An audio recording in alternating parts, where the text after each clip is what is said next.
right, folks. Well, here I am again, day 2, trying to get another 15 plus minutes in, and back at beautiful Fort Missoula.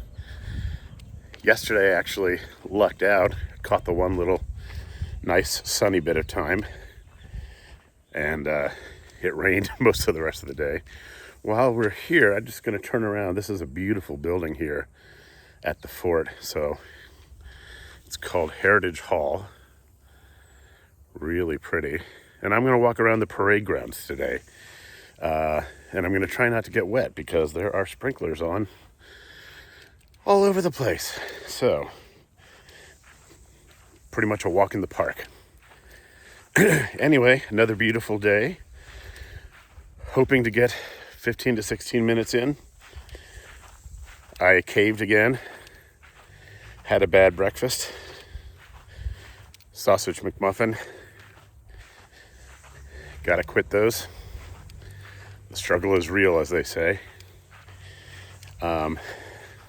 We know that diet, what we put in, is really important, particularly in terms of overall health, but with weight loss too. I do feel like what I'm doing right now, what hopefully we can all do, is equally important. I don't think there is a diet or exercise argument to be made. And by diet, I don't mean like cutting calories or whatever. I mean what you eat, how you eat.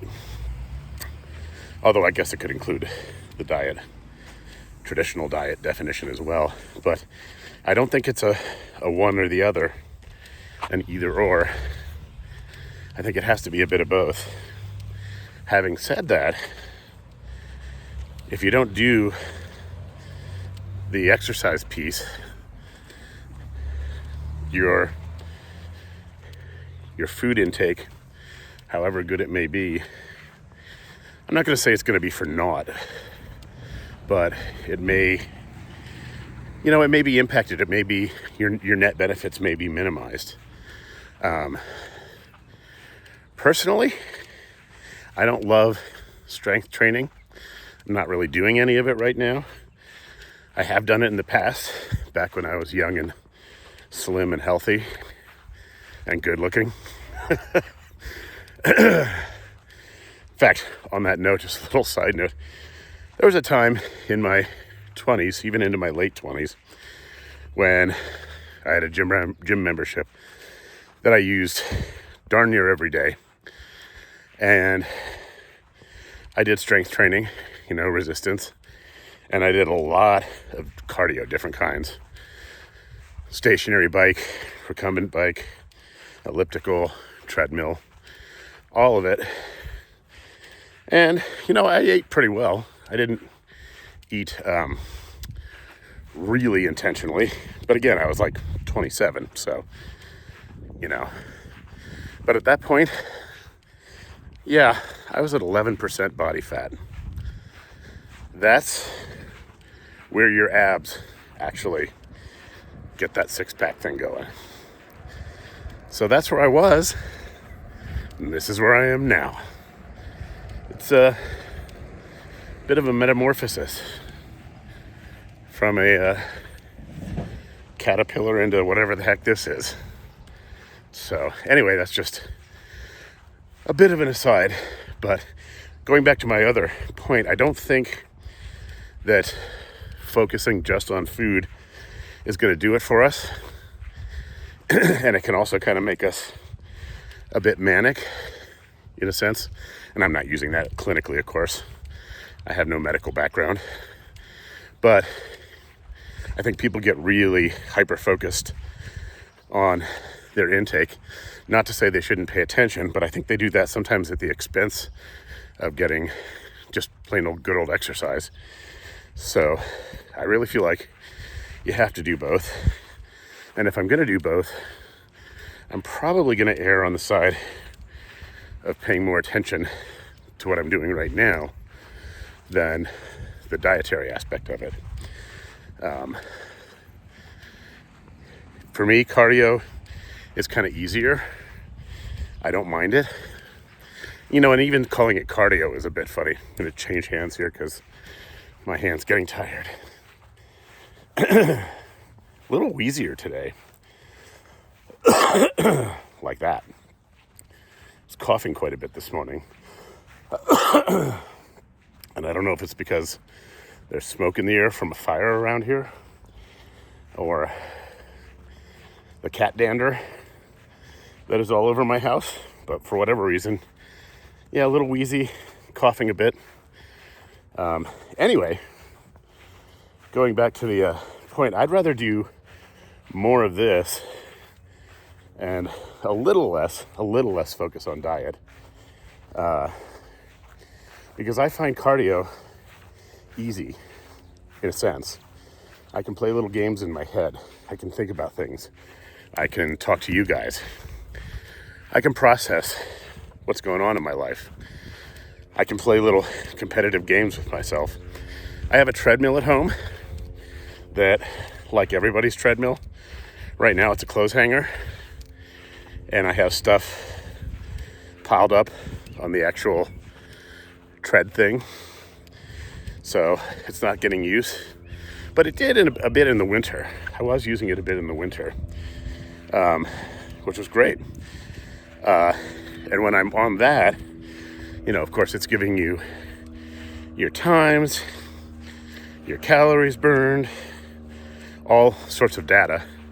And I like to play little math games in my head just to be competitive with myself and figure out little split times and things, calculating those so I can see if I'm on pace or ahead of pace, how much longer I need to go, if I want to ramp it up a little, all sorts of things like that. I find that fun. So, yet another way in which I find cardio, or just walking, easier than focusing on the food stuff, and way easier than resistance training. I am not a fan. Even when I was young and super healthy, and dare I say it, ripped even a bit, I didn't enjoy the strength training. I didn't really like it. I just did it because I knew that it was the right thing for my goals at the time. But I've never liked it. I've never enjoyed it. So, yeah, still don't. And so with that, I'm not even going to worry about it. I thought within the past year about going, you know, to a sporting goods store or even Walmart or somewhere and getting some weights, some handheld weights, and just doing a little bit of that.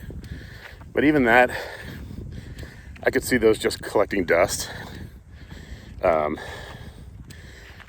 Again, because I just don't enjoy it. And, you know, this journey is not going to be easy. But I think one thing we can do, all of us, not just me, all of us, is try to eke out any little way to make it more enjoyable. And so if that's sacrificing resistance training and just doing more walking, that's the way to go for some people. Definitely is for me. And I enjoy walking, even though I'm wheezing right now. I'm also, again, going at a pace where I mentioned yesterday that when you're getting enough cardio in, you should be at the point where talking is possible, carrying on a conversation is possible, but it's not necessarily easy. So, but again, here I am, day 2, up to almost 10 minutes.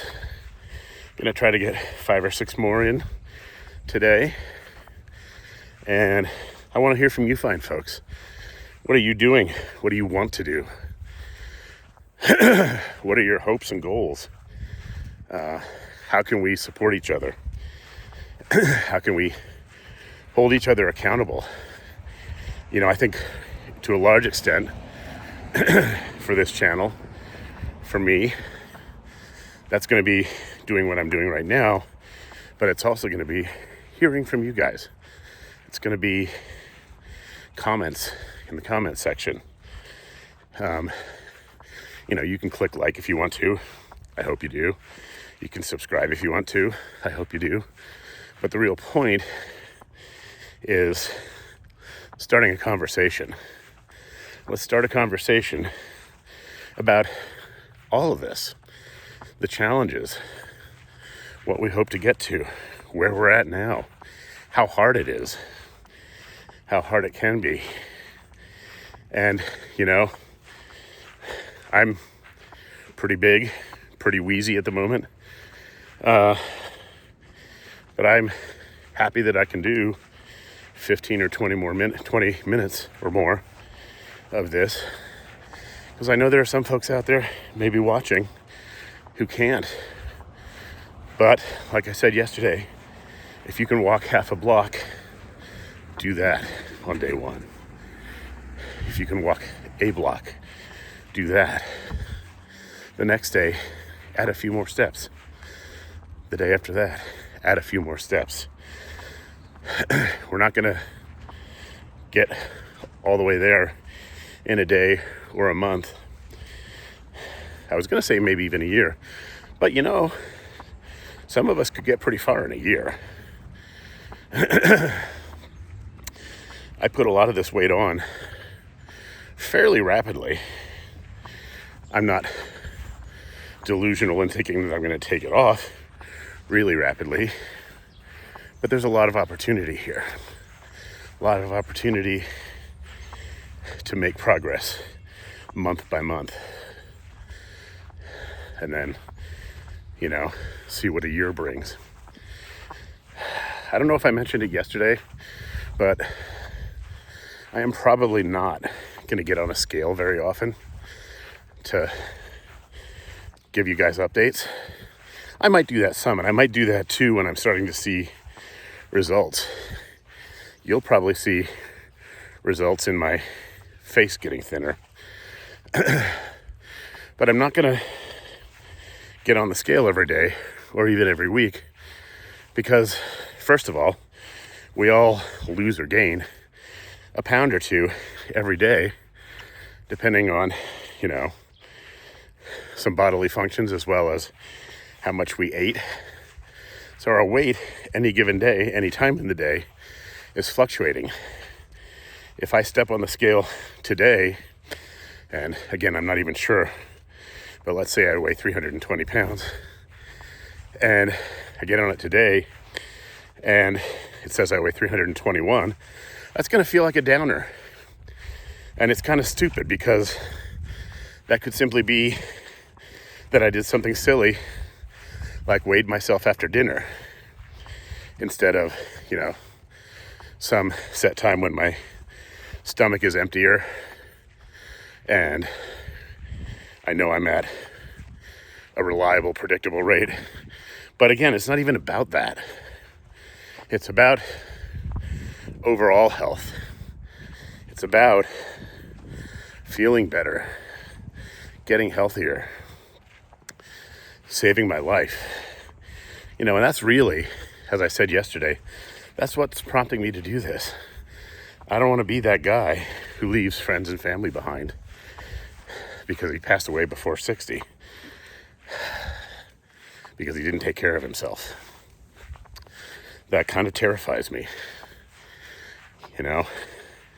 I'm betting that some of you guys feel that way too, that you're legitimately worried about your health and your long-term prognosis for living.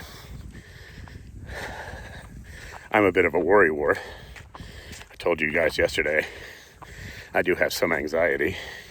It's fairly well under control, I don't have, catatonic anxiety attacks or anything like that. I would just put it in the category right now of being a bit of a worrywart. But that's one of the things that worries me. It's my longevity and being around for the people the friends and the family, and the friends who are like family, and my pets, you know. It would be horrible if I left them behind. All of these things kind of come to mind when you think about your mortality. And I know we're getting a little dark here, but it's real, you know. And this is what we're facing. We're facing our own mortality. We're all facing it anyway. Nobody gets out of this alive, as they say. But I'd rather that be later than sooner. You know, I hope I have 30 plus years to go, and I want to make them healthy and good and as happy as is possible. So, yeah, I want to hear from you guys. What kind of thoughts do you have about any of this? About the exercise component, the dietary component, the mortality component, the fears, the challenges. I want to hear from you guys. So I'm over 16 minutes already. So I think I'm going to wrap it up there and let you guys go. And I will talk to you again tomorrow. Have a great day.